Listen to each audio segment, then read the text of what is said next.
The 1980 Australian 20-cent coin might look like a regular piece of change, but it hides a story of rarity, beauty, and small mistakes that can make it worth a fortune. When it was first released into circulation, no one could imagine that decades later, people would be paying hundreds of dollars just to own one in perfect condition. It's one of those coins that quietly lived in people's pockets, yet today has become a collector's favorite for its subtle differences and hidden mint errors.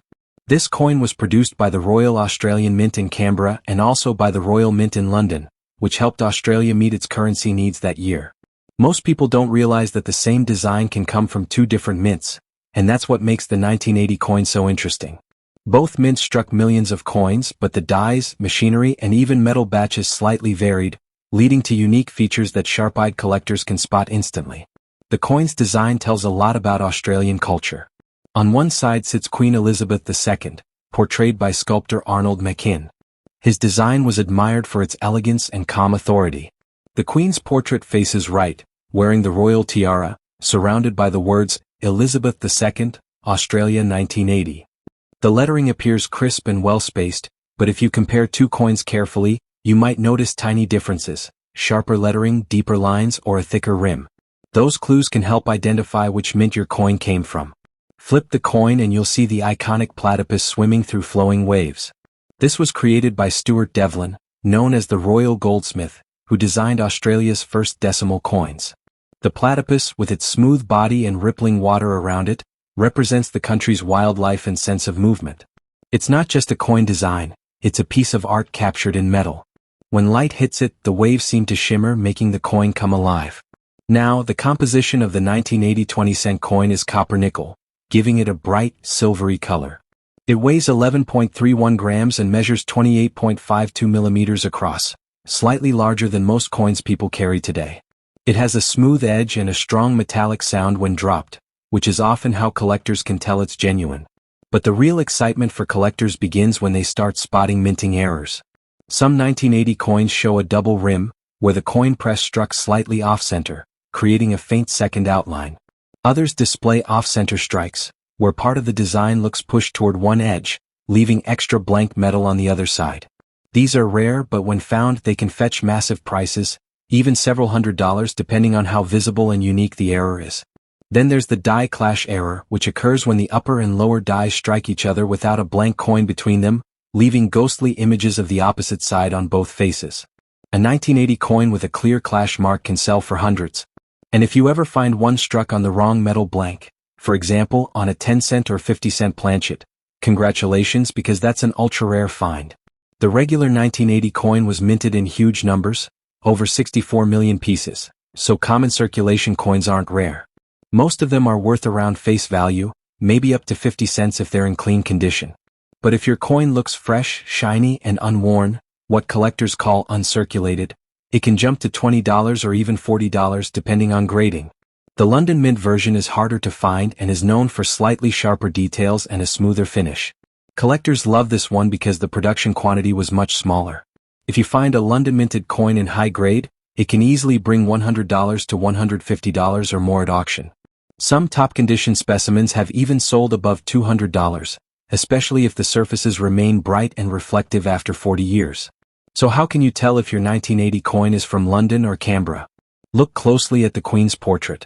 The London version has a thinner rim, sharper facial details, and slightly different spacing between the lettering and the rim. Canberra minted ones often look a bit softer around the crown and text. It takes good lighting and patience to notice, but that's the thrill, spotting those tiny differences that most people would miss completely. Collectors also look for proof versions which were not made for circulation but for sets. These proof coins have a mirror-like background and frosted designs. They're stunning to look at, and if you have one sealed in its original packaging, it can easily sell for over $80 to $100 today. Many people in Australia still have jars of old change lying around at home, and hidden among them could be one of these valuable 1980 20-cent coins. It's a reminder that sometimes treasure isn't gold or silver. It's right there in your old pocket change, waiting for someone curious enough to notice the difference. The 1980 issue will always hold a special place for collectors, not because it's extremely rare, but because it combines history, design, and mystery in one perfect coin.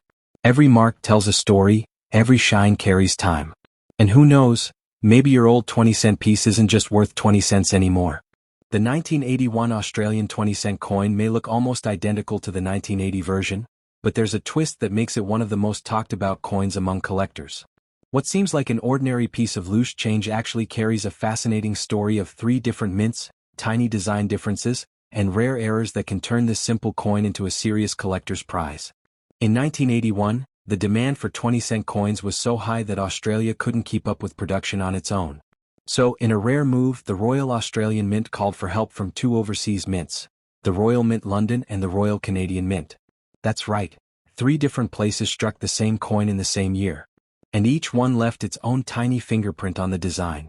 That's why 1981 is one of the most exciting dates for collectors of modern Australian currency. Every coin still shows Queen Elizabeth II on the front, designed by Arnold McKim, and the famous platypus on the back, designed by Stuart Devlin. But if you look closely, you can spot subtle clues that reveal where your coin was born. Coins from Canberra have a sharper strike and thicker lettering. The London-minted ones often have slightly softer details around the Queen's hair and crown. The Canadian strikes are the hardest to identify. They look smooth and glossy, and under bright light, you might notice a slightly rounded rim. These small differences are what serious collectors spend hours studying with magnifiers, comparing the tiniest curves and lines to figure out their origin. Now, imagine finding a coin in your change that came from halfway around the world, minted in London or Ottawa, and you didn't even know it. That's the magic of the 1981 series.